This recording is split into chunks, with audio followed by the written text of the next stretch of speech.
बेळगाव दर्शन सिरीजच्या 20व्या दिवशी आज आपण आलो आहोत सुळेभाऊ येथील महालक्ष्मी मंदिरामध्ये। बेळगावपासून काही किलोमीटर अंतरावर असलेलं हे मंदिर बेळगावमधील प्रसिद्ध मंदिरापैकी एक आहे। मंदिराचा इतिहास साधारणतः 500 वर्ष जुना आहे।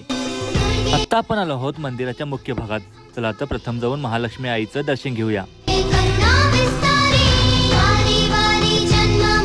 मंदिरामध्ये प्रत्येक अमावस्येला आणि पुनवेला विशेष अशी पूजा असते। प्रत्येक मंगळवारी आणि शुक्रवारी भक्त येथे देवीच्या दर्शनाला येतात। 5 वर्षांमधून एकदा येथे देवीची यात्रा भरवण्यात येते। ही यात्रा मोठ्या उत्साहाने साजरी करण्यात येते। संपूर्ण मंदिर पाहून आम्ही निघालो मंदिराच्या मागे असलेल्या गणेश मंदिराचं दर्शन करण्यासाठी। गणेश मंदिराचं दर्शन घेऊन बाजूला एक हनुमानचं मंदिर आहे। आम्ही निघालो ते मंदिर पाहण्यासाठी।